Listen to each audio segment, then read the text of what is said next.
Bagi Anda yang berencana akan melakukan perjalanan mudik lebaran di kampung halaman menggunakan moda transportasi kereta api, sebaiknya segera melakukan pemesanan tiket karena PT KAI telah membuka penjualan tiket sejak 25 Januari lalu.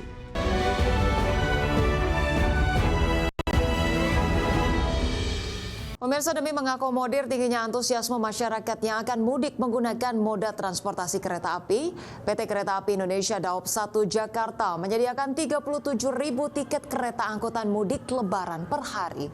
Tercatat sejak penjualan tiket dibuka pada 25 Januari lalu, sebanyak 71.000 tiket untuk keberangkatan 11 hingga 15 Maret 2026 telah ludes terjual. Bagi Anda yang berencana akan melakukan perjalanan mudik lebaran di kampung halaman menggunakan moda transportasi kereta api, sebaiknya segera melakukan pemesanan tiket karena PT KAI telah membuka penjualan tiket sejak 25 Januari lalu. Sebanyak 37.000 kereta jarak jauh reguler per hari disediakan PT KAI untuk memudahkan para pengguna tiba di kampung halaman. Sejak penjualan tiket dibuka secara bertahap pada H-45 Lebaran, hingga hari ini tercatat lebih dari 71.000 tiket telah dipesan untuk periode keberangkatan 11 hingga 15 Maret 2026 mendatang. Volume pemesanan tiket diperkirakan masih akan terus meningkat seiring kian mendekatnya bulan suci Ramadan. Meski demikian, manajer Humas PT KAI Daop 1 Pranoto Wibowo memastikan ketersediaan tiket kereta angkutan mudik Lebaran 2026 untuk keberangkatan awal masih relatif banyak. Untuk mengakomodir tingginya minat masyarakat menggunakan transportasi kereta api, KAI membuka tiket penjualan Lebaran sejak H-45 atau 45 hari sebelum keberangkatan. Selama masa libur Idul Fitri ini, KAI Daop 1 Jakarta menyiapkan lebih dari 37.000 tiket atau 37.000 tempat duduk per hari untuk layanan kereta api jarak jauh reguler dari Stasiun Gambir dan Stasiun Pasar Senen. Berdasarkan data sementara, KAI mencatat sejumlah relasi dengan volume pemesanan tiket kereta api tertinggi, yakni relasi Yogyakarta-Gambir, Pasar Senen Lampuyangan, Pasar Senen Purwokerto, serta Yogyakarta-Surabaya Gubeng. Dari Jakarta, Raniston Sanjaya, IDX Channel. Presiden Prabowo Subianto menegaskan kelapa sawit merupakan tumbuhan strategis Indonesia yang bisa menjadi berkah untuk dunia. Hal tersebut disampaikan Presiden dalam rapat koordinasi nasional pemerintah pusat dan daerah. Presiden bahkan menyebut kelapa sawit merupakan tanaman yang ajaib karena menjadi bahan baku dari produk-produk yang dibutuhkan oleh seluruh masyarakat dunia. Prabowo menyebut kelapa sawit tidak hanya menjadi bahan baku minyak goreng, melainkan sabun, cat dinding, produk makanan seperti roti, solar dalam bentuk biodiesel, bahkan limbahnya bisa untuk aftur. Oleh sebab itu Prabowo mengatakan banyak pemimpin dunia yang memohon-mohon kepadanya untuk terus memasok seluruh produksi minyak kelapa sawit.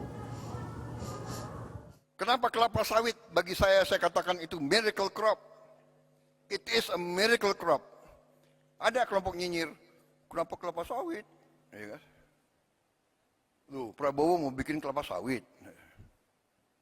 Ya, untuk rakyat Indonesia, saudara-saudara.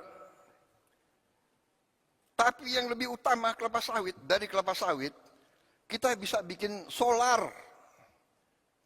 Jadi, kita nanti biodiesel, biosolar itu akan membuat kita bebas dari ketergantungan luar. Ya, yang mau pakai bensin terus silakan.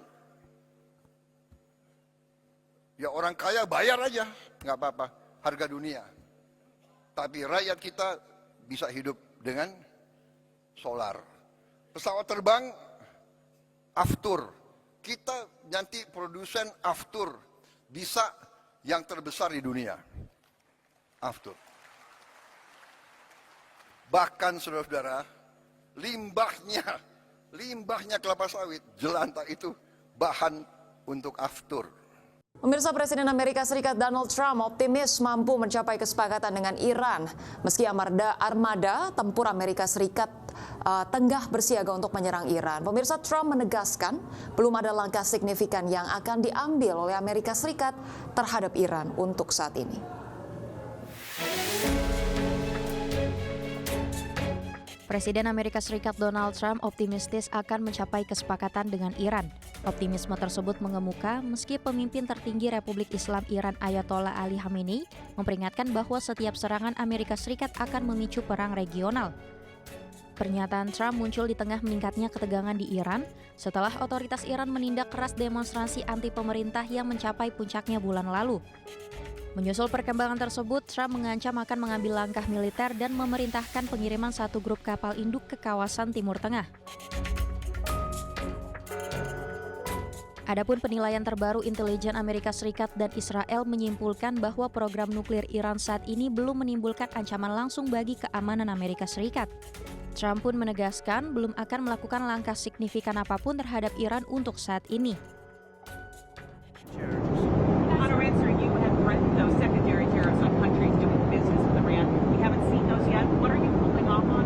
Well, we're going to see. Look, we have a lot of things happening right now with Iran. We have a tremendous fleet going in that direction, and they're talking to us. So a lot of things could happen. Sejalan dengan pernyataan tersebut, Departemen Pertahanan Amerika Serikat memperkuat postur militernya di kawasan Timur Tengah. Penguatan itu mencakup pengerahan kapal induk USS Abraham Lincoln, pesawat tempur, sistem pertahanan rudal, serta puluhan ribu personel militer. Berbagai sumber IDX Channel.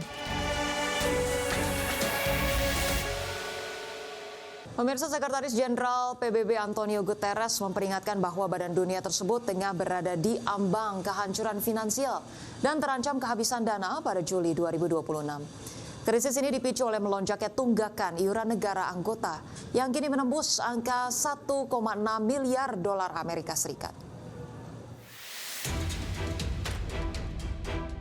Kondisi keuangan Perserikatan Bangsa-Bangsa kini berada dalam level yang mengkhawatirkan akibat masalah anggaran kronis yang tak kunjung usai. Hingga akhir 2025, total kontribusi yang belum dibayar negara anggota mencapai 1,6 miliar dolar Amerika Serikat atau 2 kali lipat lebih tinggi dibanding tahun sebelumnya. Sekjen PBB Antonio Guterres mendesak adanya perombakan fundamental pada aturan keuangan untuk mencegah penghentian total operasional organisasi dalam beberapa bulan ke depan. Krisis likuiditas ini semakin diperparah oleh kebijakan pemerintah Presiden Amerika Serikat Donald Trump yang mulai menunda hingga menolak pembayaran iuran wajib. Trump secara terbuka mempertanyakan relevansi PBB dan bahkan meluncurkan Dewan Perdamaian sebagai organisasi tandingan.